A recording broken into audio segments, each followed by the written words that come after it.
Hello friends, welcome to online engineering. आज का sessions आप सभी के लिए काफ़ी इंपॉर्टेंट होने वाला है, स्पेशली उन स्टूडेंट के लिए जो रिसेंटली एसएससी जेई के एग्जाम को टारगेट कर रहे हैं। यहाँ पे एग्जाम डेट पास आती जा रही है, आपकी दिल की धड़कनें काफ़ी तेज़ी से बढ़ती जा रही है। ऐसा नहीं है कि आपने अभी तक अपने टेक्निकल सब्जेक्ट को नहीं पढ़ा है, आपने पढ़ा भी है, सारे सब्जेक्ट आपके बहुत अच्छे से कवर भी है, बट कहीं ना कहीं आपके माइंड में ये बात चल रही है कि जो भी सर आपने प्रीवियस में पढ़ा है वो आपको याद है या नहीं है। तो ऐसी कंडीशंस में आपको क्या करना चाहिए? क्या आपको प्रीवियस ईयर क्वेश्चंस लगाना चाहिए? तो मेरा मानना है अगर आपको माइंड में ऐसा सब कुछ चल रहा है तो आपको प्रीवियस ईयर क्वेश्चन ही लगाना चाहिए। किस तरह से सर क्वेश्चन लगाना चाहिए?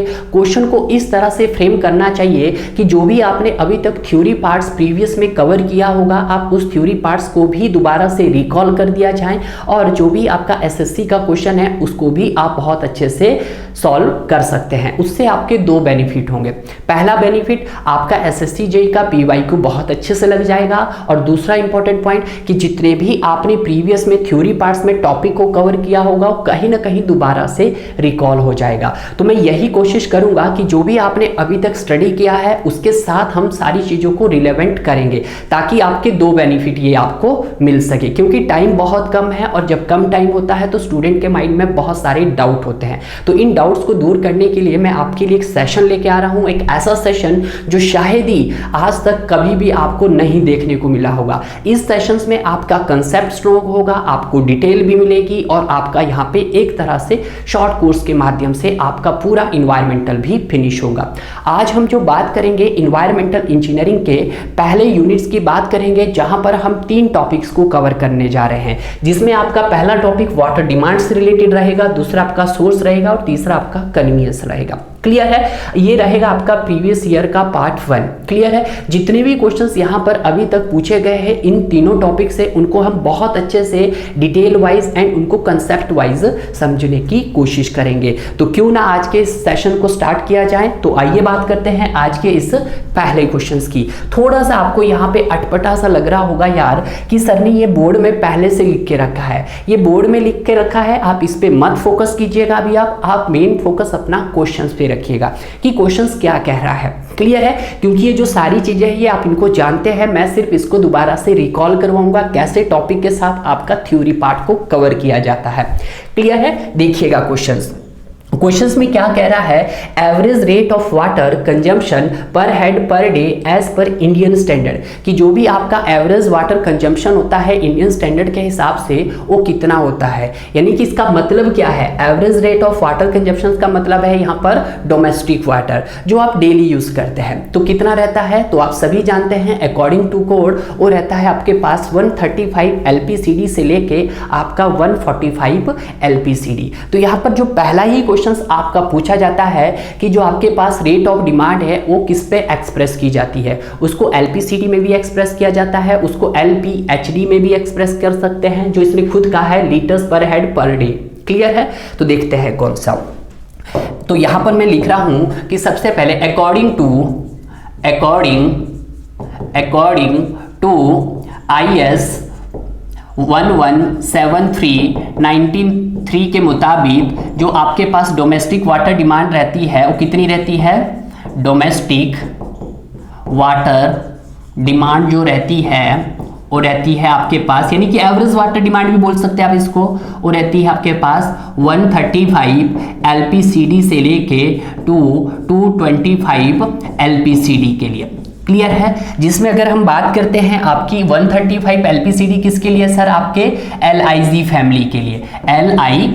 LIG मतलब low income group without flushing system. Clear है? दूसरा आता है आपका 225, तो 225 किसके लिए सर? HIG के लिए। HIG का मतलब होता है हाई इनकम ग्रुप, जहां पे घर में प्रॉपर क्या लगा होगा, फ्लशिंग सिस्टम होगा, उनका स्विमिंग पूल वगैरह होंगे, तो ऐसे लोग जो कहलाते हैं HIG फैमिलीज। क्लियर है? तो यहाँ पे ऑप्शन देखिए 100 लीटर्स नहीं सर, 165 लीटर नहीं सर, 135 लीटर्स यस। तो इसने किसकी बात कर रहा है? वो यहाँ पर वो बात कर रहा है आपकी LIG फैमिली की। तो LIG फैमिली के लिए कितना आएगा आपके पास आंसर? B आएगा। क्लियर है। तो पहले हम थोड़ा सा कवर कर लेते हैं कि आपके पास जो टाइप्स ऑफ डिमांड होती है वो कितने कितने टाइप्स की होती है। तो various types of water demand होती है, जिसमें सबसे पहले आता है domestic water demand. Domestic water demand को भी हमने यहाँ पे दो कैटेगरी में डिवाइड किया गया है। एक आपके पास LIG फैमिली है और दूसरी HIG फैमिली है। ये जो LIG फैमिली होता है इन्हीं को बोला जाता है विदाउट फ्लशिंग सिस्टर्न, और जो आपके पास HIG फैमिली होता है इन्हीं को क्या बोला जाता है, फुल फ्लशिंग सिस्टर्न, यानी कि रिच लोग।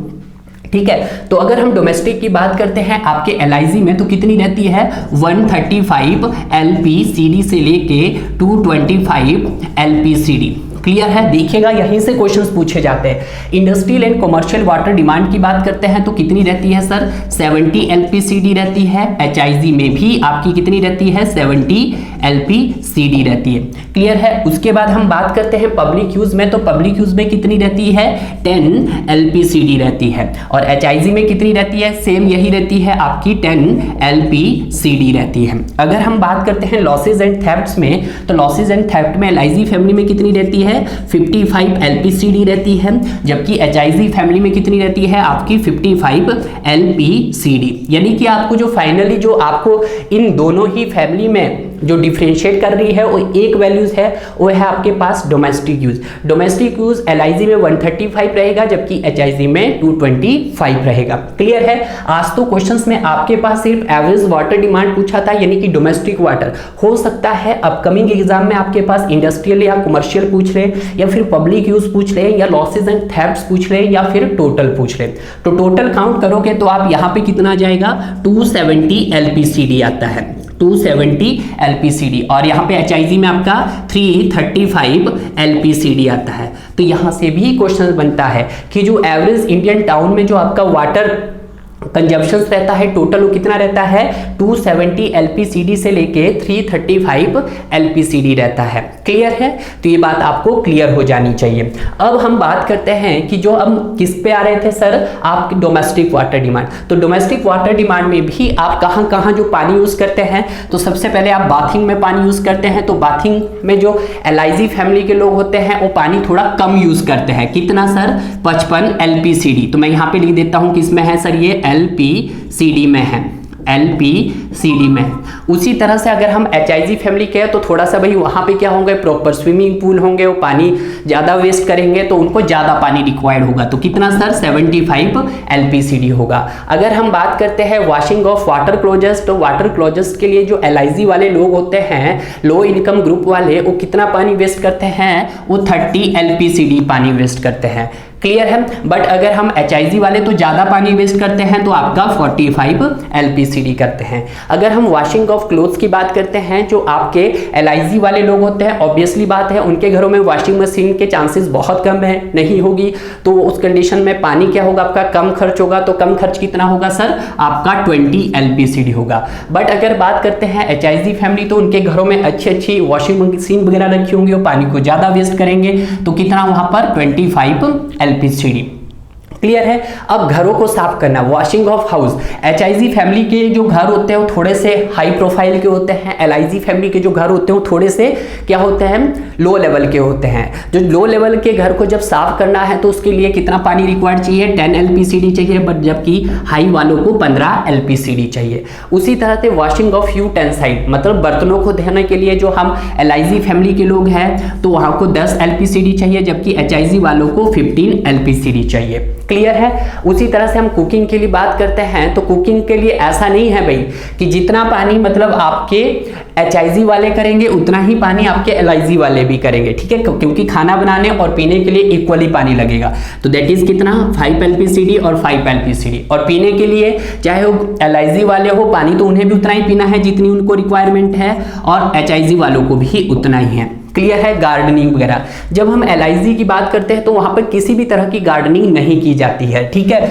बट जब HIG वाले के घरों पे देखोगे तो वहां पे घर के सामने क्या मिलोगे आपको, छोटे छोटे गार्डन बनाए होते हैं उनको, तो कहीं ना कहीं उसके लिए पानी रिक्वायर्ड चाहिए होता है, तो बिल्कुल उसके लिए सर हमें कितना 15 LPCD वाटर्स रिक्वायर्ड चाहिए होता है। तो अगर मैं ये टोटल काउंट करता हूं तो 55 प्लस 10 85, 85 प्लस 20 या 105, 1015, 1025, 1030 एंड 135। तो LIG के लिए कितना आ गया है, 135 आ गया है, जबकि HIG के लिए करेंगे आप तो कितना आएगा ये आपके पास, दैट इज 225 आ गया है। क्लियर है। तो जिस तरह से आपने यहाँ पे बताया था 135, इसी 135 लीटर्स को किस किस कैटेगरीज में बांटा गया है वो भी मैंने आपको यहाँ पे क्लियर करवा दिया है, और उसको HIG फैमिली में भी बता दिया है और LIG फैमिली में भी बता दिया है। तो ये जो यहाँ पे बोर्ड पे जितनी भी वैल्यूज मैंने लिखी है, इन सारी की सारी वैल्यूज को आपको लर्न करना है, क्योंकि हो सकता है SSC JEE 2004 में अगर उसने 135 पानी पूछा है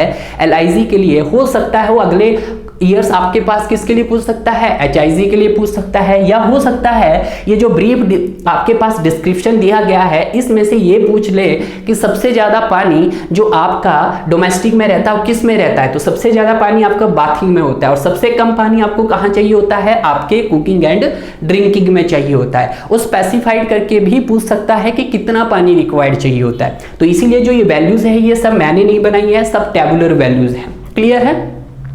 अब बात करते हैं हम अपने नेक्स्ट क्वेश्चंस की। तो ये रहा आपके पास नेक्स्ट क्वेश्चन। हालांकि नेक्स्ट क्वेश्चंस भी अच्छा है, क्वेश्चंस को बड़े ध्यान से पढ़िएगा।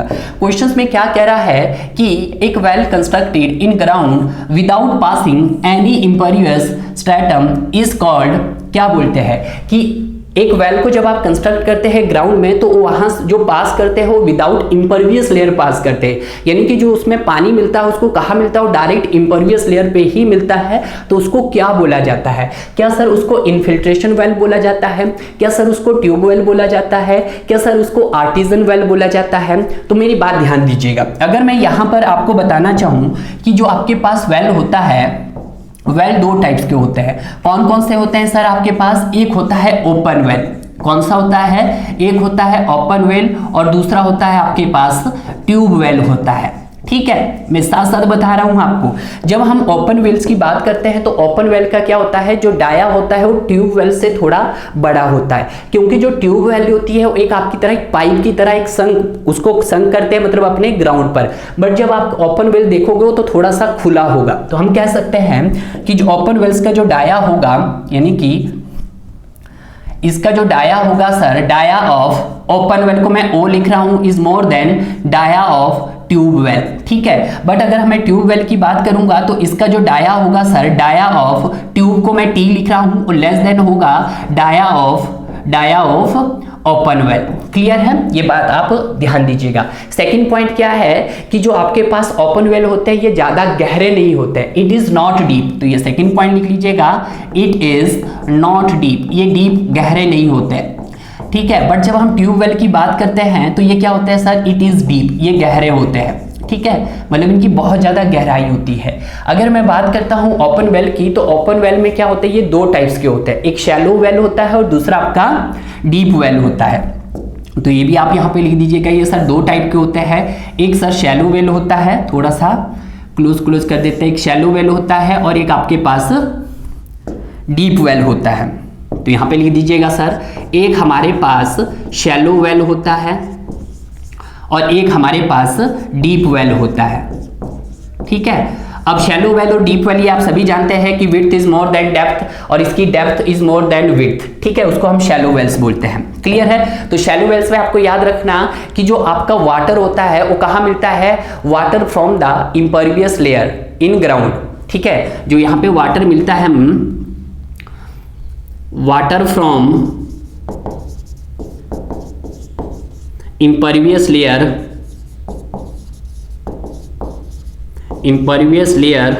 of the ground। ठीक है, यानी कि आपके पास अगर शैलो वेल को हम लिखना चाहें तो शैलो वेल क्या है आपके पास, विदाउट इम्परवियस लेयर। डायरेक्टली उसको कहां दिखती है लेयर, आपके ग्राउंड लेवल पे दिखती है जहां पे पानी को लिफ्ट करेगा, विदाउट इम्परवियस लेयर। ठीक है, ये बात आप शॉर्टकट में लिख सकते हो। ये क्या होता है आपका, ये आपका लेस देन 50 मीटर तक डीप होता है। ठीक है, मतलब ये आप लिखना चाहो तो लिख भी सकते हो, 50 मीटर से ज़्यादा ये गहरा नहीं हो सकता। ठीक है, आप यहाँ ये लिख सकते हो शैलो वेल क्या होता है, इसकी जो विड्थ होती है, width is more then depth होती है। ठीक है, बट अगर हम बात करते हैं इसमें, तो जो वाटर होता है, water from below the impervious layer होता है। यहाँ पे अगर लिखते हैं कि जो वाटर होता है, water is from below the impervious layer. Water कहाँ मिलता है, इम्परवियस लेयर के नीचे मिलता है। ठीक है, और यहाँ पे क्या मिलता है, बस जस्ट इम्परवियस लेयर पर। क्लियर है, ये शैलो वेल है, ये डीप वेल है। और यहाँ पे जो डेप्थ होती है, depth is more then width, depth is more then width होती है। ठीक है, ये पॉइंट्स भी आप ध्यान रखते हैं। क्लियर है, और क्या बात रखनी है आपको याद कि जो शैलो वेल होता है, जब यहाँ पर हम ट्रीटमेंट करते हैं इसका, तो ट्रीटमेंट के बाद यहाँ पे डिसइंफेक्शंस रिक्वायर्ड होता है। क्लियर है, बट जब हम डीप वेल करते हैं तो डीप वेल में क्या होता है कि जैसे ही आपने ट्रीटमेंट का प्रोसेस किया, उसके बाद आपको डिसइंफेक्शंस की जरूरत यहाँ पे नहीं होती है। तो ये लिख सकते हैं आप, यहाँ पे लिख देता हूं मैं इस पॉइंट को कि ड्यूरिंग द ट्रीटमेंट प्रोसेस। ठीक है, तो अगर हम बात करते हैं शैलो वेल की, कि जैसे ही आप अपने शैलो वेल वाटर्स को ट्रीट करते हैं, ट्रीटमेंट मतलब उस तरह का स्क्रीनिंग करोगे, स्क्रीनिंग के बाद एरिएशन करोगे, सेडिमेंटेशंस करोगे, कोगुलेशंस करोगे, फिल्ट्रेशंस करोगे, और लास्ट स्टेप क्या रहता है आपका, डिसइंफेक्शन रहता है। तो यहाँ पे ये सारे प्रोसेस आपको रिक्वायर्ड होते हैं। बट जब हम डीप वेल्स की बात करते हैं, तो डीप वेल में आपको ये विदाउट डिसइंफेक्शंस रह सकता है। यानी कि यहाँ पर treatment if required is treatment, कि यहाँ पे ट्रीटमेंट तो रिक्वायर्ड है। इस केस में क्या है, in case treatment is required, treatment required है, बट डिसइंफेक्शन इज नॉट, क्योंकि ये आपका विदाउट डिसइंफेक्शंस रह सकता है। क्योंकि जो आपके पास डीप वेल होते हैं, डीप वेल्स में जो आपके पास पैथोजन बैक्टीरिया होते हैं वो बहुत कम होते हैं, इसीलिए हम उसको विदाउट डिसइंफेक्शंस रख सकते हैं। क्लियर है, अगर हम बात करते हैं, ये तो वेल की होगी कि ओपन वेल दो तरह के होते हैं। अब हम ट्यूब वेल की बात करते हैं। जो ट्यूब वेल होती है भी आपके पास दो टाइप की होती है। क्लियर है, दो टाइप की कौन सी होती है, देखिएगा ये दो टाइप की आपके पास होती है सर, एक कैविटी टाइप होती है और एक दूसरी स्क्रीन टाइप होती है। तो हम लिख देते हैं कि जो आपके पास ये ट्यूब वेल होता है, ये दो टाइप की होती है सर। कौन कौन सी होती है, एक कैविटी टाइप होती है, एक कौन सी होती है आपके पास, कैविटी टाइप, एक कैविटी टाइप होती है। ठीक है, एक कैविटी टाइप होती है और दूसरी आपके पास स्क्रीन टाइप होती है। दूसरी कौन सी होती है, स्क्रीन टाइप, दूसरी होती है स्क्रीन टाइप होती है। ठीक है, अब जब स्क्रीन टाइप की बात करते हैं तो ये भी दो टाइप की होती है। कौन कौन सी होती है, देखिएगा ये भी दो टाइप की होती है, एक स्ट्रेनर टाइप और एक ग्रेवल पैक टाइप।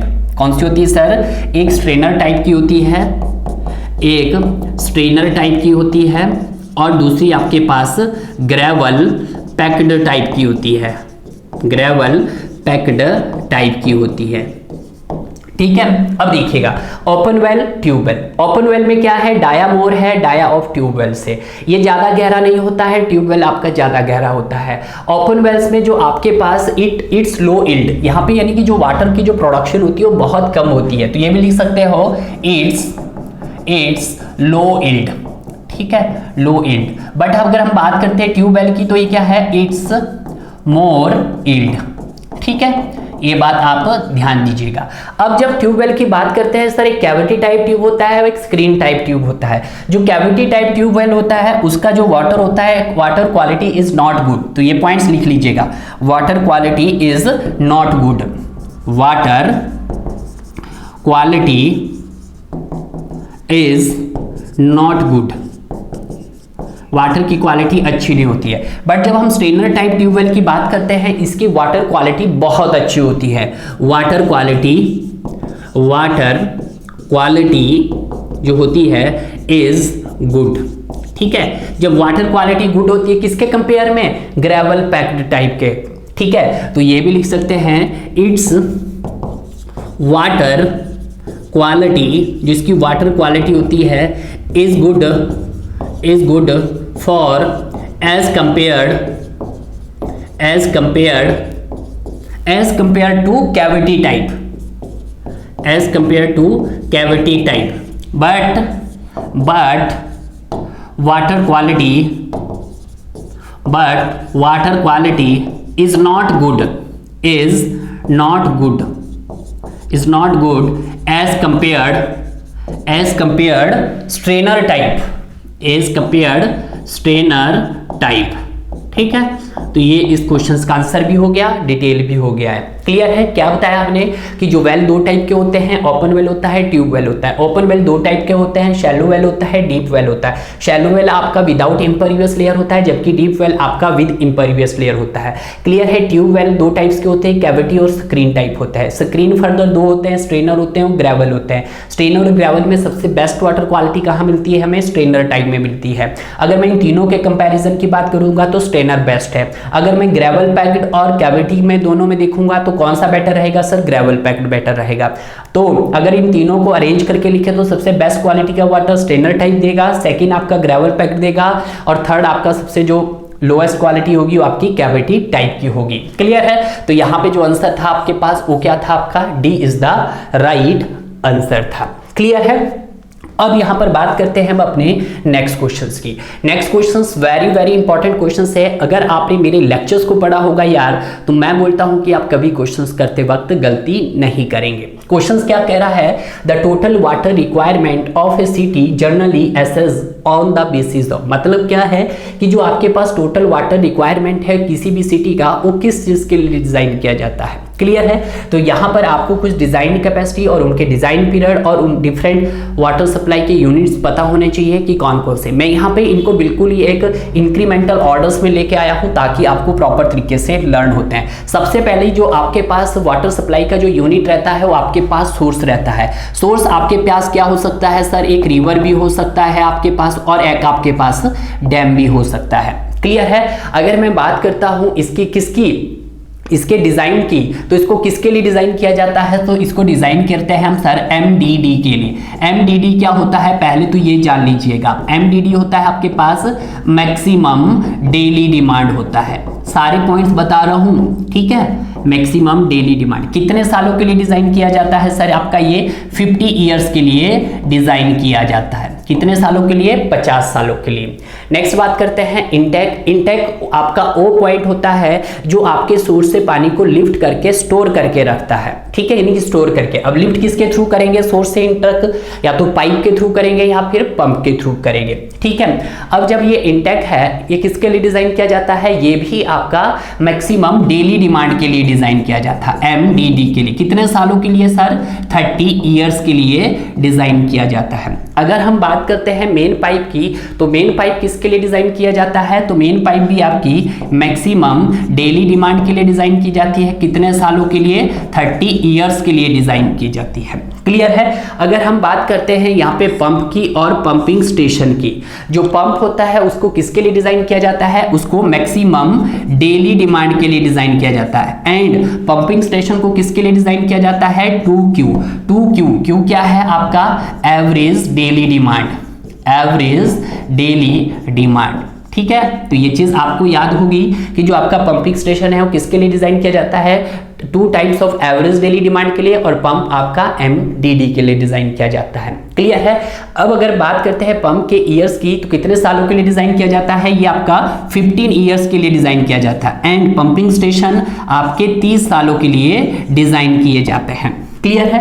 अब हम बात करते हैं ट्रीटमेंट यूनिट। तो ट्रीटमेंट यूनिट भी किसके लिए डिजाइन किया जाता है? आपका मैक्सिमम डेली डिमांड के लिए डिजाइन किया जाता है। अब कितने सालों के लिए किए जाते हैं? आप ये 15 ईयर्स के लिए डिजाइन किए जाते हैं, ठीक है? ये बात आप ध्यान रखिएगा। उसके बाद हम बात कर लेते हैं फिल्ट्रेशन की। जो फिल्ट्रेशन होता है उसको आप एमडीडी के लिए भी डिजाइन कर सकते हैं और उस 2 times of average daily demand के लिए भी कर सकते हैं। तो फिल्ट्रेशन भी क्या है? ट्रीटमेंट यूनिट है। और ट्रीटमेंट यूनिट कितने सालों के लिए किया जाता है? आपका 15 ईयर्स के लिए किया जाता है। उसके बाद डिस्ट्रीब्यूशन यूनिट आता है। तो डिस्ट्रीब्यूशन यूनिट किसके लिए डिजाइन किया जाता है? ये डिजाइन किया जाता है टोटल वाटर डिमांड के लिए। किसके लिए? TW टोटल वाटर डिमांड के लिए। तो यहाँ पे मैं लिख देता हूं कि सर TWD क्या है आपके पास? Total water demand, total water demand. और टोटल वाटर डिमांड किसके लिए डिजाइन किया जाता है? डिजाइन किया जाता है फॉर मैक्सिमम ऑफ, मैक्सिमम किस किस के लिए? मैक्सिमम हावरली डिमांड के लिए एंड आपके कोइंसिडेंट ड्राफ्ट के लिए, कोइंसिडेंट ड्राफ्ट के लिए डिजाइन किया जाता है। ठीक है, जिसमें कोइंसिडेंट ड्राफ्ट क्या होता है आपके पास? तो कोइंसिडेंट ड्राफ्ट होता है मैक्सिमम डेली डिमांड प्लस आपके पास फायर डिमांड होता है। ठीक है, ये बात आपको क्लियर हो गया है। यानी कि डिस्ट्रीब्यूशन यूनिट किसके लिए डिजाइन किया जाता है? Total water demand, total water demand greater of maximum hourly demand and coincident draft. Coincident draft क्या होता है? Maximum daily demand plus fire demand होता है। क्लियर है, ये हो गया है। उसके बाद आता है सर्विस कनेक्शन। जो सर्विस कनेक्शन होता है वो किसके लिए डिजाइन किया जाता है? सर डिजाइन किया जाता है बैलेंसिंग स्टोरेज के लिए प्लस फायर डिजाइन के लिए, FD प्लस इमरजेंसी स्टोरेज के लिए। इमरजेंसी मतलब ES लिख दिया मैंने। कितने सालों के लिए डिजाइन किए जाते हैं? आप इसको 15 ईयर्स के लिए डिजाइन करते हैं। ठीक है, और जो आपके पास डिस्ट्रीब्यूशन यूनिट होता है उसको आप कितने सालों के लिए डिजाइन करते हैं? उसको आप 30 सालों के लिए डिजाइन करते हैं। क्लियर है, तो यहां से आपके जितने भी पॉइंट्स है सारे के सारे पॉइंट क्वेश्चंस है। क्लियर है, किसी ना किसी एग्जाम में पूछे जा सकते हैं। तो देखिएगा, total water requirement of A city is generally assessed on the basis of maximum hourly demand. बिल्कुल, मैक्सिमम हावरली डिमांड के लिए भी डिजाइन करते हैं। दूसरा, maximum daily demand plus fire demand. Maximum daily demand plus fire demand, इसको क्या बोलते हैं सर? इसको हम कोइंसिडेंट ड्राफ्ट बोलते हैं। ठीक है, उसके बाद average daily demand plus fire demand या greater of A and B। तो आपका जो A और B है इसमें से जो लार्जर वैल्यू होगी उसी के लिए आपका क्या किया जाएगा? टोटल वाटर डिमांड के लिए इसको डिजाइन किया जाएगा। तो राइट आंसर क्या हो गया आपके पास? D इसका राइट आंसर हो गया है। क्लियर है, मूव करते हैं अब अपने नेक्स्ट क्वेश्चन की तरफ। नेक्स्ट क्वेश्चन में क्या है कि वाटर सप्लाई इज इंक्लूड। जो आपका वाटर सप्लाई होता है उसमें क्या क्या इंक्लूड होता है? तो ये देखिएगा, आपके पास सोर्स भी होता है, वहां पे इंटेक्ट भी होता है, मेन पाइप भी होता है, पंप भी होता है, पंपिंग स्टेशन भी होता है, ट्रीटमेंट भी होता है, फिल्ट्रेशन भी होता है, डिस्ट्रीब्यूशन भी होता है, सर्विस कनेक्शन भी होता है। क्लियर है, बट यहाँ पे कुछ उसने थोड़ा सा इसको स्टेटमेंट में चेंज किया है। उसमें क्या करते हैं हम? बिल्कुल कलेक्शन करते हैं आप अपने वाटर की, ट्रांसपोर्टेशन भी करते हैं, मतलब एक पॉइंट से दूसरे पॉइंट तक उनको आप ले जा सकते हैं या तो पाइप के थ्रू या पंप के थ्रू, और उसके बाद उसका ट्रीटमेंट करते हैं। बिल्कुल सही, तो ये स्टेप भी सही है। सेकंड बोला उसने कि डिस्ट्रीब्यूशन ऑफ वाटर कंज्यूमर, और जैसे ही आप ट्रीटमेंट करते हैं, ट्रीटमेंट के बाद जो लास्ट प्रोसेस होता है ट्रीटमेंट का वो आपका फिल्ट्रेशन होता है, और फिल्ट्रेशन के बाद आप डिसइंफेक्शन करते हैं, और डिसइंफेक्शन के बाद आप क्या करते हैं? डिस्ट्रीब्यूशन सप्लायर करते हैं। डिस्ट्रीब्यूशन सप्लाई में होने के बाद आप डायरेक्ट ही सिटी में अपना पानी को सप्लाई करते हैं, तो ये भी सही है। तीसरा बोला है provision of hydrant for fire fighting. बिल्कुल सही, प्रोविजन फॉर फायर फाइटिंग भी होना चाहिए। तो यहाँ पे जो राइट आंसर हो जाएगा आपके पास वो क्या हो जाएगा? यहाँ पर डी इसका राइट आंसर हो जाएगा। क्लियर है, तो आइए बात करते हैं अब अपने नेक्स्ट क्वेश्चन की। नेक्स्ट क्वेश्चन में क्या पूछ रहा है द टोटल वाटर डिमांड में बी टेकन एज, कि जो आपके पास टोटल वाटर डिमांड होती है वो कितनी होती है? वो आपके पास 135 LPCD, 160 LPCD, 210 LPCD या 270 LPCD। तो इसके लिए आपको मैंने प्रीवियस क्वेश्चंस में भी कवर करवाया है, यहाँ पर मैं फिर से कवर करवा दूंगा। यहाँ पे कुछ एक और टर्म्स में ऐड करूंगा जो आपके एग्जाम पॉइंट ऑफ व्यू से काफी इंपॉर्टेंट होगा। देखिएगा तो क्या होने वाला है। अगर हम बात करते हैं various types of water demand की अकॉर्डिंग टू IS 1172 1993 एंड 2012 के मुताबिक, तो जो आपके पास वेरियस टाइप्स ऑफ डिमांड आती है, तो सबसे पहले आपके पास डोमेस्टिक वाटर डिमांड आती है। ठीक है, तो domestic water demand total water demand का कितने परसेंट होता है, ये क्वेश्चंस भी पूछा जाता है। तो ये टोटल वाटर डिमांड का 50 to 60% होता है। जो LIG फैमिली को कितना जाता है ये बताना आपको, और HIG फैमिली को कितना जाता है आपको ये बताना है। LIG फैमिली को ये आपका 135 LPCD जाता है, जबकि HIG को ये आपका 225 LPCD जाता है, या आप 200 बोल सकते हैं। यहाँ पर 225 नहीं, आप यहाँ पे 200 बोल सकते हैं। हालांकि हमने जो प्रीवियस क्वेश्चंस किया था वहाँ पे भी एक बार चेक कर लेते हैं कि वहाँ पे तो नहीं हमने ये गलती की है। प्रीवियस क्वेश्चंस में। यस, यहाँ पे 225 मैंने कहा था, आप यहाँ पे इसको लिख सकते हैं 200 LPCD। क्या कर सकते हैं 200, क्योंकि जब आप इसको काउंट करोगे तो 200 और 70, 27, 280 और 55 कितने हो गए आपके पास 335, 235 में आपका मैंने राउंड फिगर में लिख दिया था। क्लियर है, तो ये चीज़ आपको ध्यान रखनी है।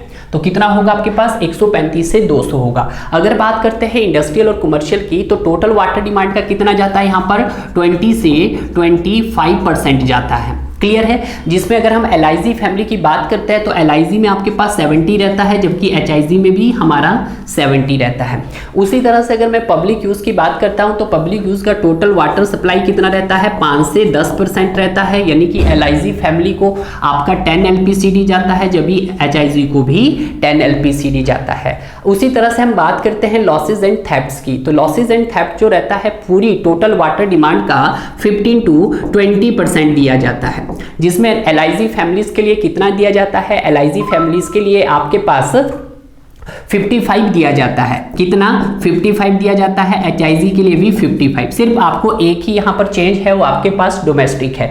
टोटल्स जब हम काउंट करते हैं तो LIG फैमिली का टोटल कितना आता है आपके पास, ये आपके पास आएगा 270 LPCD, ठीक है, जबकि HIG फैमिली का कितना आएगा 335। तो जो आपके पास टोटल वाटर डिमांड होती है वो कितनी होती है sir, total water demand varies from कितना वेरीज करती है सर, ये 270 से 335 LPCD करती है। क्लियर है, जिसमें अगर हम बात करते हैं 270 ये किसके लिए है सर, LIG फैमिली के लिए है, और 335 आपके पास HIG फैमिली के लिए है। लो IG मतलब लो इनकम ग्रुप, यानी कि without flushing system, without flushing system, ठीक है। अगर मैं बात करता हूं HIG फैमिली तो ये क्या है आपका विद फ्लशिंग सिस्टम, ठीक है, ये चीज आपको ध्यान रखनी है। क्लियर है, तो यहाँ पे क्या बोला था 135 था, नहीं था सर, ये तो डोमेस्टिक का था, उसने तो टोटल पूछा, तो टोटल कितना है 270 और 335 है, तो 135 भी नहीं, 210 भी नहीं, 160 भी नहीं, आपके पास कितना रहा है 270। तो उसने किसकी बात की है, ज्यादातर उसने अपनी LIG लोगों की बात की है, यानी कि LIG। तो आप जानते हो इंडिया में जो सबसे ज्यादा पॉपुलर है वो आपके LIG की ही पॉपुलेशन सबसे ज्यादा यहाँ पे है। क्लियर है, अब मूव करते हैं अपने नेक्स्ट क्वेश्चंस की तरफ। नेक्स्ट क्वेश्चंस क्या है, the distribution system in water supply is design on the basis of, देखिएगा इससे प्रीवियस जो आपके पास क्वेश्चन आया था वो आपके पास टोटल वाटर डिमांड के ऊपर आया था, यानी कि किसके ऊपर आया था, डिस्ट्रीब्यूशन यूनिट के ऊपर ही आया था। किसके लिए डिजाइन किया जाता है सर, टोटल वाटर डिमांड के लिए डिजाइन किया जाता है। और टोटल वाटर डिमांड क्या होता है सर, आपके पास ये होता है मैक्सिमम होता है मैक्सिमम हावरली डिमांड का और कोइंसिडेंट ड्राफ्ट का। कोइंसिडेंट ड्राफ्ट क्या होता है, maximum daily demand plus fire demand होता है। अब यहाँ पे मैं ये भी बोल सकता था मैक्सिमम डेली डिमांड को हम मैक्सिमम डेली कंजप्शन भी बोल सकते हैं। क्लियर है, उसी तरह से MHD को मैं बोल सकता हूँ मैक्सिमम हावरली कंजप्शन। क्लियर है, तो कितने सालों के लिए डिजाइन किया गया है, 30 सालों के लिए डिजाइन किया गया है। तो देखिएगा क्वेश्चंस रिपीट होते हैं, अगर आपने प्रीवियस ही क्वेश्चंस बहुत अच्छे से किए हैं तो कहीं ना कहीं आपका फायदा होने वाला है। अगर मैं बात करता हूं यहाँ पे किसकी सर, डिस्ट्रीब्यूशन सिस्टम की, किसकी बात कर रहे हैं हम, डिस्ट्रीब्यूशन सिस्टम की। तो डिस्ट्रीब्यूशन सिस्टम किसके लिए डिजाइन किया जाता है सर, ये आपके पास सर टोटल वाटर डिमांड के लिए डिजाइन किया जाता है, टोटल वाटर डिमांड के लिए डिजाइन किया जाता है, जिसको हम क्या बोलते हैं TWD।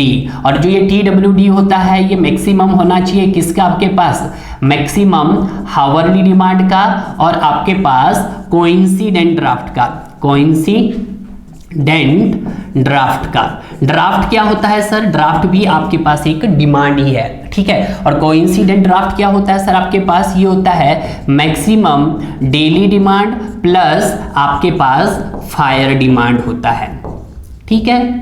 तो ये चीज आपको ध्यान रखना है। तो इसी को मैं लिख सकता हूं कि जो डिस्ट्रीब्यूशन सिस्टम जो डिजाइन किया जाता है सर, ग्रेटर ऑफ, देखिएगा ग्रेटर ऑफ किस किस का, ग्रेटर मैक्सिमम हावरली डिमांड का और आपके पास मैक्सिमम डेली डिमांड का प्लस आपके फायर डिमांड का, ठीक है।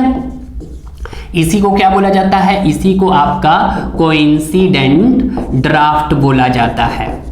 ठीक है, तो सारे पॉइंट्स क्लियर हुए हैं।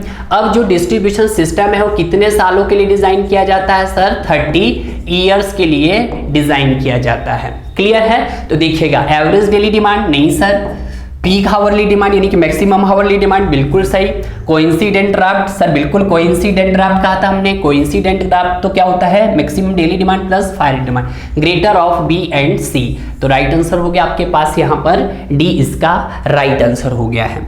क्लियर है, मूव करते हैं हम अपने नेक्स्ट क्वेश्चन की तरफ। नेक्स्ट क्वेश्चन क्या कह रहा है, the ratio between peak hourly water demand and maximum daily demand of is, क्या बोला गया है, वो एक प्रकार से डिमांड बोल रहा है। जब भी हम बात करते हैं मैक्सिमम डिमांड की तो देखिएगा मैक्सिमम डिमांड, तो जो आपके पास मैक्सिमम डिमांड होता है उसको एक्सप्रेस किया जाता है आपका रेशो में, इट इज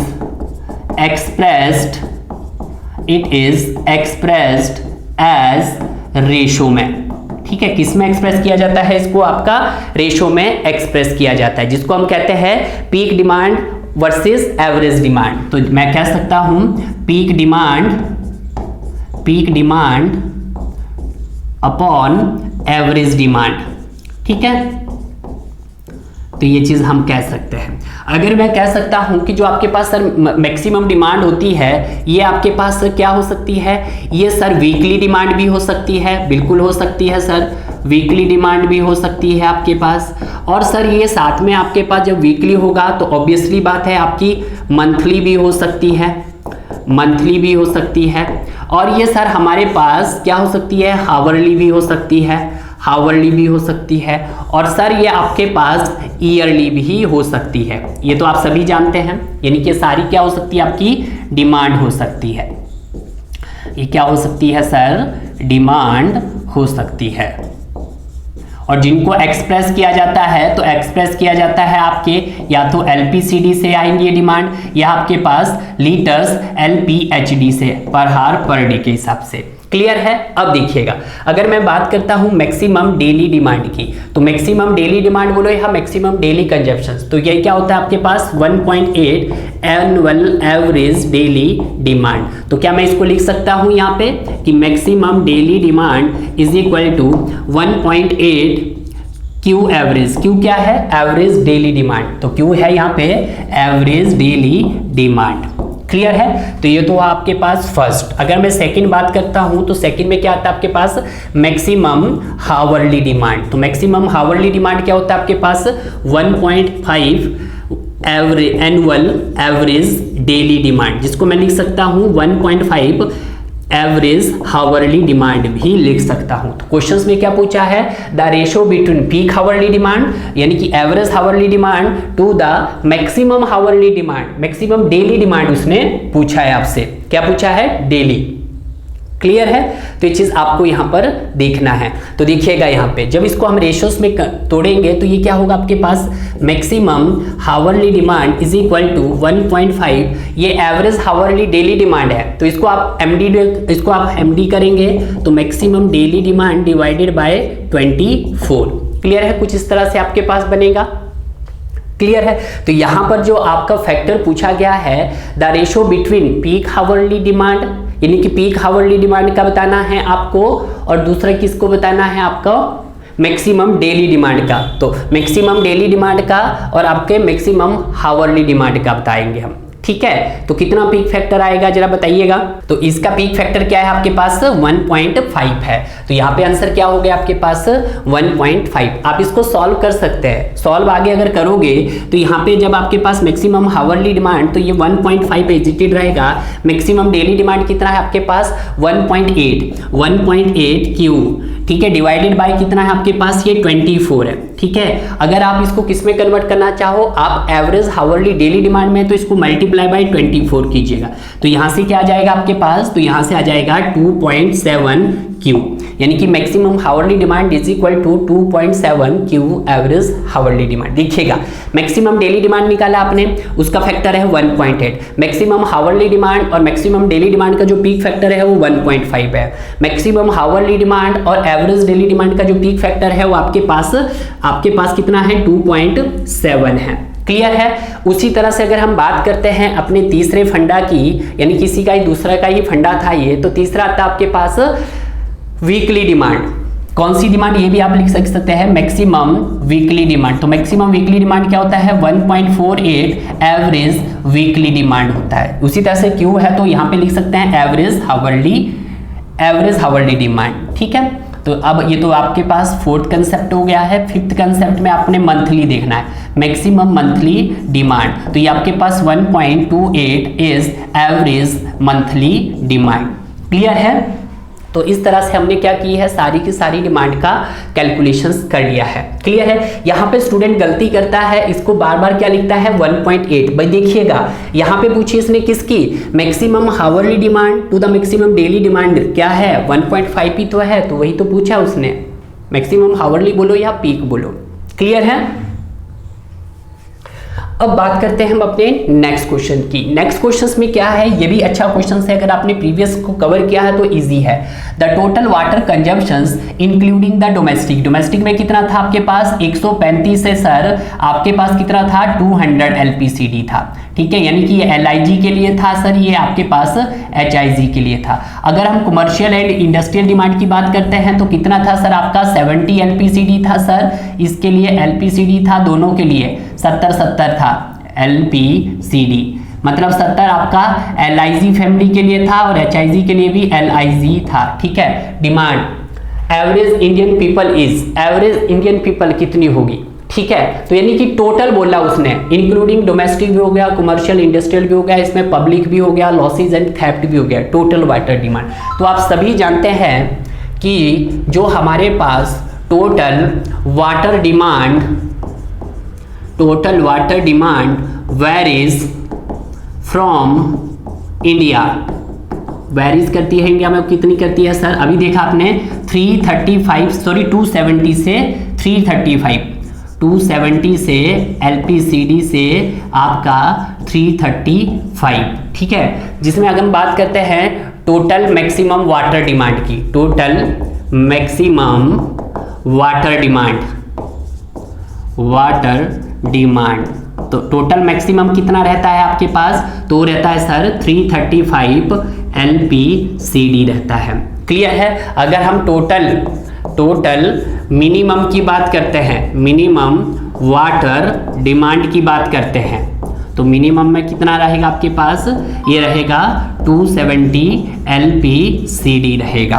क्लियर है। अब देखिएगा 270 का मतलब क्या है, LIG फैमिली, 335 का मतलब क्या है, HIG family. Maximum water demand का मतलब क्या है कि आपका हाई इनकम ग्रुप में सबसे ज्यादा पानी चाहिए, और मिनिमम हो गया आपके पास LIG। ठीक है, तो आपका 270 हो गया। ये तो है आपके पास इंडिया की बात चल रही है। According to IS 1173 is 1993। ठीक है। अगर हम बात करते हैं USA की, तो टोटल वाटर डिमांड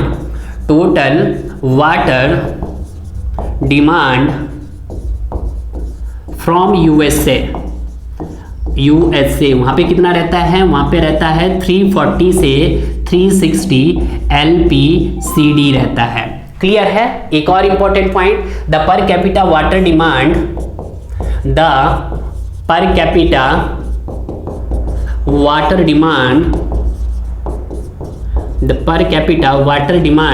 फॉर किस के लिए हम बात कर रहे हैं, जैसे आपके बोर्डिंग स्कूल हो गए, नर्सिंग होम हो गए, जैसे आपका बोर्डिंग स्कूल हो गया आपके पास नर्सिंग होम हो गया, तो वहाँ पे कितना पानी रिक्वायर्ड चाहिए होता है, 135 LPCD वाटर्स रिक्वायर्ड चाहिए होता है। तो देखिएगा 135 LPCD नहीं सर, 240 नहीं सर, 210 नहीं सर, तो आपको कितना रिक्वायर्ड चाहिए, आपको 270। ध्यान दीजिएगा स्टूडेंट, यहाँ पे ये भी देखेगा कि सर आपने तो बताया था डोमेस्टिक और कमर्शियल एंड इंडस्ट्रियल में, तो सर आप 70 और 135 जोड़ेंगे तो आपके पास कितना आएगा, 210 के आसपास आएगा। तो आप ये करेंगे, अरे भाई उसने टोटल बोला है, तो टोटल में आपका डोमेस्टिक भी आएगा, कमर्शियल एंड इंडस्ट्रियल भी आएगा, पब्लिक यूज भी आएगा, लॉसेज एंड थेफ्ट भी आएगा। ठीक है, क्योंकि कहीं ना कहीं ये जो 210 है तो स्टूडेंट क्या कर लेते हैं, यहाँ पे 135 और 70 को काउंट करके देखते हैं, सर ये 205 के आस 215 के आसपास आ रहा होगा, नियर अबाउट आ रहा है, तो इसको टिक करते हैं। तो उनको दिखता है कि उन्होंने टोटल बोला है, बट उन्होंने ये नहीं बोला है कि टोटल मींस इंक्लूड है उसमें आपका domestic, commercial, industrial, public use, total. ठीक है, तो आपको टोटल बताना है। ठीक है, तो टोटल कितना आ गया आपके पास, 270 LPCD। तो आइए बात करते हैं हम अपने नेक्स्ट क्वेश्चंस की। नेक्स्ट क्वेश्चंस क्या है आपके पास, नेक्स्ट क्वेश्चंस आपके पास न्यूमेरिकल टाइप का क्वेश्चंस है आपके वाटर डिमांड से। ठीक है, जिसमें आपको डिफरेंट टाइप्स के मेथड को डिस्कस करवाया था जब हमने उसका थ्योरी पार्ट्स कवर किया था। अगर आपने अभी तक मेथड को स्टडी नहीं किया है तो इस यहाँ पे भी मैं आपको पूरा कंसेप्ट मेथड का स्टडी करवाऊंगा। क्लियर है, देखिएगा क्वेश्चंस में क्या कह रहा है आपके पास। क्वेश्चंस में बोला है the populations of a town as per census record. Census means कि जो भी हमारे भारत देश में जो जनगणना होती है वो हर 10 साल बाद की जाती है। क्लियर है, wears 2 lakh and 2,10,000 and 2,30,000 for the year of 1981, 1991 and 2001। यानी कि आपके पास 3 ईयर्स दे दिए गया और 3 ईयर्स की पॉपुलेशन दे दी है। पहला जो ईयर्स आपके पास यहाँ पे मेंशन किया है वो आपके पास 1981 है। उसके बाद आपका 10 साल बाद हम बात करते हैं उसकी 1991 की, और तीसरी जो हम बात करते हैं आपके 2001 की बात करते हैं। पॉपुलेशंस कितनी दी है, 2 लाख दी गई है इसकी आपके पास 2 लाख, और दूसरी पॉपुलेशन 81 में कितनी हुई है, 2,10,000 हो गई है। ठीक है, उसके बाद पॉपुलेशंस कितनी हो गई है, 2,30,000 हो गई है, कुछ उसने इस तरह से कहा। फिर क्या बोला है, find the population town in the year 2011। यानी कि आपको जो पॉपुलेशंस फाइंड आउट करनी है वो 2011 के लिए फाइंड आउट करनी है using the arithmetic mean method. और कौन सा मेथड यूज करना है, अर्थमेटिक मीन मेथड। अब देखिएगा थोड़ा सा पहले हम अर्थमेटिक मीन मेथड्स के बारे में डिस्कस कर लेते हैं। अगर हम बात करते हैं आपके अर्थ मीनिंग मेथड्स की तो इसी को हम अर्थमेटिक प्रोग्रेशन मेथड भी बोलते हैं। तो देखिएगा यहाँ पर मैं लिख रहा हूँ कि AIM का मतलब क्या होता है आपके पास, अर्थमेटिक मेथड। ठीक है, कौन सा मेथड, ये अर्थमेटिक मेथड्स है। क्लियर है, सेकंड पॉइंट क्या है, this method is based upon assumptions. जो ये मेथड है आपके पास, this method is based upon assumptions, assumptions पे बेस्ड है। वेरी इंपॉर्टेंट पॉइंट्स है, ये कौन कौन सी एजम्पशंस है ये जानिएगा। क्लियर है, अगर मैं इसका ग्राफिकल रिप्रेजेंटेशन आपको दिखाना चाहूँ तो भी मैं दिखा सकता हूँ। देखिएगा कैसे, यहाँ पर ये है इसके आपके पास एक्स एक्सिस पे है एक, और दूसरा है आपके पास ये वाई एक्सिस पे है। ठीक है, ये आपका वाई एक्सिस पे। अगर मैं एक्स एक्सिस पे बात करता हूं तो एक्स एक्सिस पे इसका टाइम लाई करता है, दैट इज टाइम हो गया है, और वाई एक्सिस पे इसका क्या लाई करता है, पॉपुलेशन, जिसको मैं पी से रिप्रेजेंट करता हूं। इसकी जो पहली एजम्पशंस बोलती है कि जो आपका dp/dt होगा और कांस्टेंट होगा टाइम टू टाइम। ठीक है, यानी कि उन्होंने डेके टू डेके नहीं कहा है, अर्थमेटिक जी ने क्या कहा है कि जो आपका जो पॉपुलेशन का जो वेरिएशन रहेगा वो टाइम टू टाइम क्या होता रहेगा, चेंज होता रहेगा। यानी कि dp/dt क्या रहेगा सर, यहाँ पर आपका कांस्टेंट रहेगा। तो ये कुछ ग्राफ आपका ऐसे बनेगा। क्लियर है, बिल्कुल सही सर, पहली एजम्पशंस क्लियर होगी। दूसरी कंडीशन क्या है कि सर इसका यूज कहाँ करते हैं, ये भी इंपॉर्टेंट पॉइंट है। इसका जो यूज हम करते हैं वो आपकी ओल्ड सिटी के अंदर करते हैं, ओल्ड सिटी एंड डेवलप्ड, कि जहाँ पे जो भी डेवलपमेंट होना चाहिए था वो हो चुका है डेवलप्ड सिटी में। ठीक है, जैसे कि आपका हो गया दिल्ली शहर है, पुराना भी है और आपका डेवलप भी हो चुका है। क्लियर है, नेक्स्ट जो इंपॉर्टेंट पॉइंट है कि पॉपुलेशन आफ्टर n डेकेड्स जो हम कैलकुलेट करते हैं that is Pn is equal to P0 plus nx bar. तो इस तरह से आप किसी भी n डेकेड्स के लिए जो पॉपुलेशंस कैलकुलेट करोगे वो आप इस तरह से कैलकुलेट करेंगे। जहां पर अगर हम बात करते हैं सर आपके x बार की, तो x बार क्या है आपके पास, तो x बार है average increase in populations, average increase in populations है। क्लियर है। उसी तरह से अगर मैं n की बात करता हूं तो n है number of decade, number of decade है। और एक डेके में कितने ईयर्स होते हैं, तो 1 डेके मतलब 1 ईयर, 1n का मतलब क्या है, एक नंबर ऑफ डेकेड में कितने ईयर्स होते हैं आपके पास, 10 ईयर्स होते हैं। क्लियर है। पी नॉट क्या है आपके पास, सर पी नॉट है आपके पास लास्ट नॉन पॉपुलेशन यानी कि 2001 की, तो दैट इज यहाँ पे लिखेंगे हम लास्ट नॉन पॉपुलेशन है। क्लियर है, ये चीज आप भी जानते हैं। अगर मैं बात करता हूं पीएन की, तो पीएन की क्या है, फ्यूचर नॉन पॉपुलेशंस, जो आपको निकालना है future populations, future populations after n decades, ठीक है। और आपको कौन सी निकालनी है एन डेकेड्स की, आपको निकालनी है 2011 की। तो क्या मैं इसको इस तरह से लिखता हूं, यानी कि पी एन मतलब 2011 की पॉपुलेशन निकालनी है, आपको 2001 की पॉपुलेशन दे दी गई है, कितना डेके हुआ देखिएगा 2011 और 2001 10 साल, ठीक है, यानी तो एक ही डेके हुआ, तो एन की जगह मैं 1 लिख सकता था, तो अभी मैं एन ही लिख रहा हूं और यहां पर मैं एक्स बार लिख रहा हूं। क्लियर है। देखते हैं इसको कैसे कवर करते हैं। पहले में आपने ईयर्स काउंट किया है, दूसरे में अपनी पॉपुलेशन लिखा है और तीसरे कॉलम में आप क्या लिखेगा, इसका इंक्रीज इन पॉपुलेशन। यहाँ आप देखेंगे तो कितना इंक्रीज इन पॉपुलेशन हुआ ये देखिएगा, यहाँ पे जो इंक्रीज इन पॉपुलेशन हुआ इसका कुछ इंक्रीज इन पॉपुलेशन हुआ होगा, इसका कुछ इंक्रीज इन पॉपुलेशन हुआ होगा, यहाँ पे कुछ ना कुछ तो देखिएगा कितना हुआ है। अगर मैं यहाँ पर कितना इंक्रीमेंटल हुआ सर, 10,000 का इंक्रीमेंटल हुआ, कितना हुआ है 10,000 का। यहाँ पे कितना इंक्रीमेंटल हुआ है आपका 20,000 का इंक्रीमेंटल हुआ है। अगर मैं क्या निकालना चाहूँ इसका इंक्रीज इन पॉपुलेशन का एवरेज इंक्रीज इन पॉपुलेशन निकालना है मुझे, यानी कि मेरे पास क्या है सर ये x है, तो जिसमें से मेरे पास 10 क्या आया है x1 आया है और 20 क्या है मेरे पास x2 आया है। तो यहां से मैं x बार जब फाइंड आउट करूंगा तो मेरे पास हो जाएगा x1 plus x2 divided by 2 हो जाएगा। तो यहां पर 10,000 प्लस 20,000 डिवाइडेड बाय मैं क्या करूंगा यहाँ पे 2 करूंगा। 10 एंड 20 कितना होता है 30 बाई 2 कितना हो गया आपके पास 15,000 हो गया है। तो यहाँ पर आपने क्या निकाल दिया है 15,000 भी निकाल दिया है। तो ये क्या निकाला आपने, ये तो x बार निकाला। n आपने ऑलरेडी कैलकुलेट कर लिया है, क्लियर है। तो n जब हमारे पास कैलकुलेट होके आ गए तो अब तो हम डायरेक्ट पुट करेंगे, बिल्कुल सर। तो ये हो जाएगा p 2011 के लिए 2001 के लिए कितना था 2,30,000, तो आप पूरा लिखिएगा 2,30,000 प्लस नंबर ऑफ डे के 1 x बार कितना है 15,000 है, तो दैट इज 15,000, ठीक है। तो यहाँ पे 2,30,000 में जब आप 15,000 ऐड करोगे तो कितना आएगा 2,45,000, कितना आएगा 2,45,000 आएगा। क्यों, क्योंकि भाई यहाँ पे नंबर ऑफ डे के तो 1 ही है। तो देखिएगा आपका आंसर कितना होगा, यहाँ पे 25 नहीं होगा, 240 भी नहीं होगा, 2,45,000 आपका फाइनल आंसर होगा। तो जितने भी मोस्ट इंपॉर्टेंट पॉइंट्स थे वो हमने यहाँ पे कवर कर दिए हैं। और जब हम बात करते हैं अर्थमेटिक इंक्रीज की तो हमें किस तरह की वैल्यू देता है, ये हमें लेसर रिजल्ट देता है, यानी कि लेसर वैल्यूज देता है, इट गिव्स लेसर वैल्यू। तो ये भी लिख दीजिएगा, it gives lesser value as compared to other method,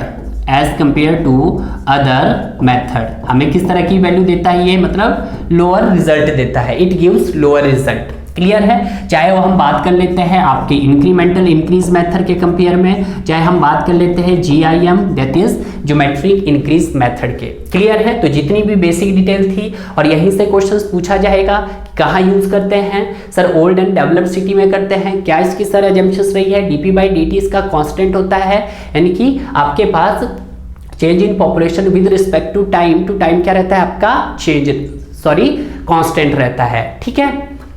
अब बात करते हैं अपने नेक्स्ट क्वेश्चंस की। नेक्स्ट क्वेश्चंस में भी आपके पास सिमिलर ही क्वेश्चंस है, देखिएगा क्वेश्चंस को बड़े ध्यान से, क्योंकि प्रीवियस जो क्वेश्चन था यही डाटा एग्जामिनर ने SSC जे 2012 में पूछा था और यही क्वेश्चन सेम आपका 2013 में पूछ लिया गया है। फर्क सिर्फ इतना है कि मेथड चेंज कर दिया गया है। क्लियर है। देखिएगा कैसे, उसने कहा the population of the town as per census record were 2 lakh, यहाँ पे 2 लाख है भाई, ठीक है, ध्यान दीजिएगा, 2,10,000 है, 2,30,000 है for the year 1981, 1999, 2001 respectively the population of town as per geometric mean methods. इससे पहले आपने किससे किया था? अर्थमेटिक मीन मेथड से किया था। तो देखिएगा अर्थमेटिक मीन मेथड्स में मैंने आपको AIM मतलब अर्थमेटिक इंक्रीज मेथड को हम अर्थमेटिक प्रोग्रेशन मेथड भी बोलते हैं, अर्थमेटिक मीन मेथड भी बोलते हैं और अर्थमेटिक इंक्रीज मेथड भी बोलते हैं।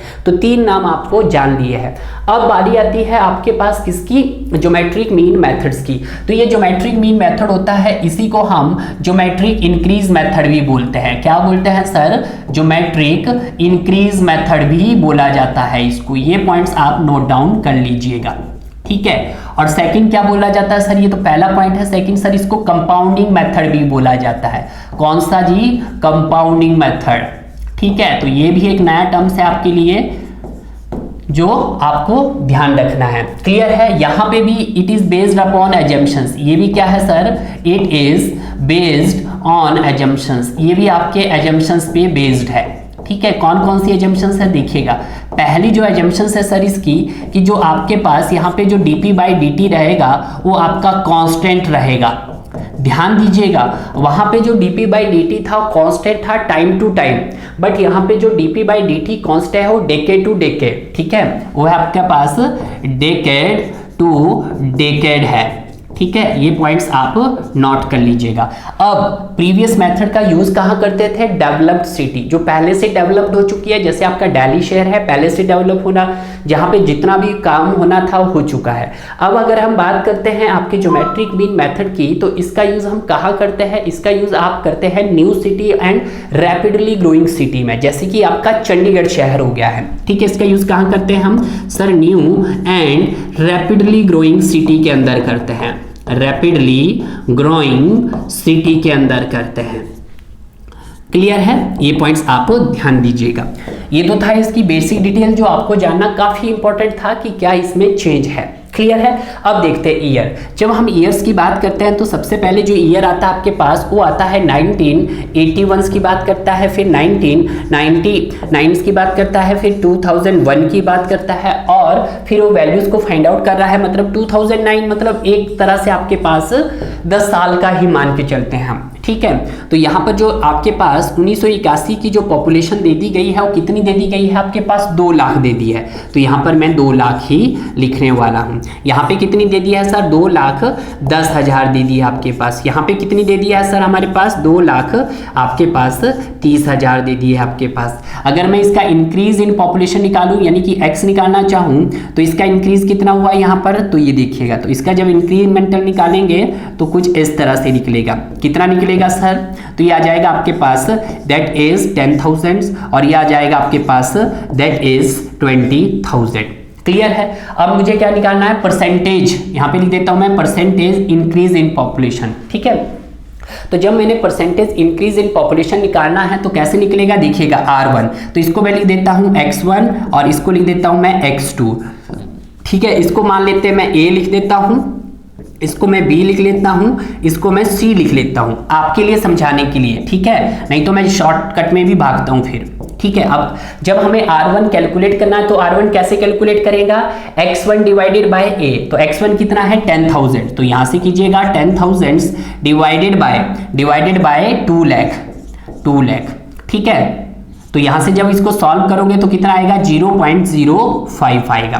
क्लियर है? उसी तरह से जब हम R2 का कैलकुलेशन करेंगे तो X2 डिवाइडेड बाय B हो जाएगा। तो X2 कितना है? आपके पास 20,000 है, तो 20,000 डिवाइडेड बाय 2,10,000। तो यहाँ से आपके पास जो काटने की कोशिश करोगे तो यहाँ से भी आपका ये कटेगा, तो आपके पास 1/20 आएगा। तो 1/20 मीन्स 0.05। उसी तरह से यहाँ से भी इसको कट किया जाएगा तो आपके पास कितना आ रहा है यहाँ पर? 2/21। हालांकि मैं कैल्सी से कर रहा हूँ, कैल्सी अलाउड नहीं है आपके पास, ठीक है। तो 0.095, तो कितना आ जाएगा यहाँ पर? यहाँ पे आ जाएगा आपके पास 0.095 आ जाएगा। तो आपके पास R1 भी आ गया है, R2 भी आ गया है। अब देखते हैं इसका फॉर्मूला। अगर मैं इसके कैलकुलेशंस का फॉर्मूला देखता हूं तो that is P not is 1 plus R by 100। R क्या है आपके पास? परसेंटेज ग्रोथ रेट है, ठीक है। अब देखिएगा N मतलब आपको किसके लिए निकालना है सर? 2009 के लिए निकालना है। तो क्या मैं लिख सकता हूं P 2009 के लिए और P 2001 के लिए आपको मालूम था 1 प्लस R की पावर बाई 100, पावर कितनी है n, तो कितने डेकेड के लिए निकालना है? 1 डेकेड के लिए, तो मैं 1 डेकेड कर सकता हूं। क्लियर है? मतलब मैं इसको 1 डेकेड ही मान रहा हूं। क्लियर है? तो अगर हम इसको काउंट करते हैं तो 2001 के लिए आपके पास पॉपुलेशन कितनी थी? तो सर 2,30,000 थी। कितनी थी? 2,30,000 आपके पास पॉपुलेशन थी 1 प्लस R। अब यहाँ पर R कैलकुलेट करना है। R के दो तरीके होते हैं, एक आप अर्थमेटिक मीन मेथड से भी निकाल सकते हैं, 2 R दिए हैं, दोनों को ऐड कीजिएगा, डिवाइड बाई 2 कीजिएगा, और दूसरा रहता है आपके पास ज्योमेट्रिक मीन मेथड्स, ठीक है। यानी कि देखिएगा परसेंटेज जो ग्रोथ रेट हम निकालते हैं आपके पास, ग्रोथ रेट, अगर मैं यहाँ की बात कर रहा हूँ अभी, परसेंटेज ग्रोथ रेट कैसे निकालते हैं आपके पास जो भी आया increase in population divided by original populations, तो ये हो जाएगा increase in population divided by original population. तो ये तो निकाला आपने, ये वाला फंडामेंटल, ये वाला निकाला परसेंटेज ग्रोथ रेट, ठीक है, जिसको हम किससे रिप्रेजेंट करते हैं? Percentage R। तो परसेंटेज R को अगर मैं कैलकुलेट करना चाहूँ तो एक तो तरीका ये भी है, R बाई 100 डायरेक्ट कीजिएगा is R1 plus R2 divided by 2, तो इसको बोलते हैं हम अर्थमेटिक मीन, ठीक है, अर्थमेटिक। बट अर्थमेटिक मीन से आपको कैलकुलेट नहीं करना है, आपको ज्योमेट्रिक मीन से कैलकुलेट करना है।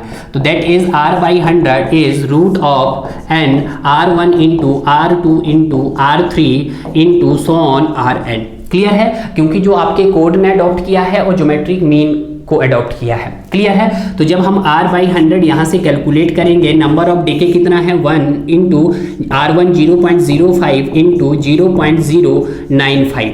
इसको जब आप कैलकुलेट करके देखिएगा, मैं कैलकुलेट करके देखता हूँ, दैट इज 0.05 इंटू 0.095 कितना आ रहा है आपके पास?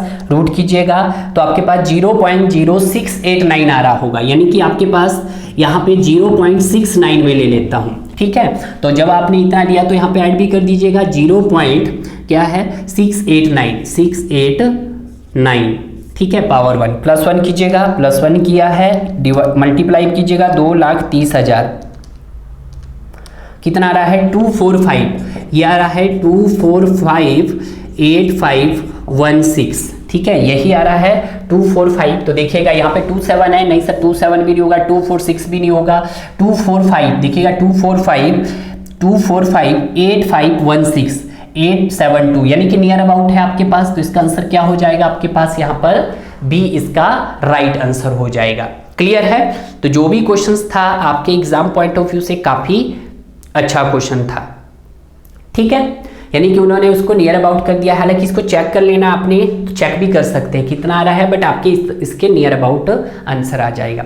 आज के सेशन का ये रहा आपको क्वेश्चन, जो देखिएगा लास्ट क्वेश्चन है, इसको भी अच्छे से कीजिएगा। हालांकि जो ये क्वेश्चंस है, इस तरह के क्वेश्चन को पूछने के चांसेस बहुत कम होते हैं, क्योंकि ये जो क्वेश्चंस है आपके पास बेसिकली आपको या तो एयर पॉल्यूशन में मिलेगा या फिर आपको वेस्ट वाटर के अंदर मिलता था। क्लियर है? बट कोई बात नहीं, यहाँ पे आ गया तो हम यहाँ पे डिस्कस कर लेते हैं। The velocity of exit waste gases should be minimum of dash wind speed to prevent down draught, कि जो आपके पास एग्जैक्ट वेलोसिटी होती है वो कितनी होती है आपके, कब? जब मिनिमम विंड स्पीड प्रिवेंट करना हो आपको, तो उस कंडीशन में जो हमारा वेलोसिटी ऑफ एग्जिट होता है वो देखिएगा, वेलोसिटी ऑफ एग्जिट कितना होता है सर हमारे पास? वो होता है सर आपके पास 2.5 होता है, ठीक है, जिसको मैं बोल देता हूँ VE is equal to 2.5 metre per second होता है। क्लियर है? अगर हम बात करते हैं जो आपकी जो एग्जिट वेलोसिटी होती है, ठीक है, जो एग्जिट वेलोसिटी होती है ये डिपेंड करती है आपकी region to region, depends on region to region depend करती है। जैसे आपके टोटल 4 रीजन हैं, तो पहले रीजन में कुछ और होगी, सेकंड रीजन में कुछ और होगी, ठीक है, थर्ड में कुछ और होगी, रीजन टू रीजन, ठीक है। ये पॉइंट्स आपको क्लियर हो गया। अगर मैं बात करता हूँ इसके कुछ फैक्टर्स है जिसके ऊपर आपकी एग्जिट वेलोसिटी डिपेंड करती है। कौन कौन से फैक्टर है? हालांकि फैक्टर बहुत सारे हैं, बट ध्यान दीजिएगा। पहला फैक्टर है कि डिपेंड करती है किस पे? टोपोग्राफिकली पे, टोपोग्राफिकली। ठीक है, ये हो सकता है अगर क्वेश्चंस पूछ लिया जाए तो आप बता दो। दूसरा फैक्टर्स क्या हो सकता है आपके पास? दूसरा फैक्टर हो सकता है जियोग्राफिकल, जियोग्राफिकल। ठीक है, एंड तीसरा मोस्ट इंपॉर्टेंट फैक्टर हो सकता है आपके पास, दैट इज टेम्पोरल। कौन सा हो सकता है? टेम्पोरल हो सकता है, एंड अदर मैनी, और भी हो सकते हैं। ठीक है, तो यहाँ पर हमने जितने भी क्वेश्चंस को कवर किया है, सारे क्वेश्चंस को बिल्कुल डिटेल वाइज कवर करने की कोशिश की है।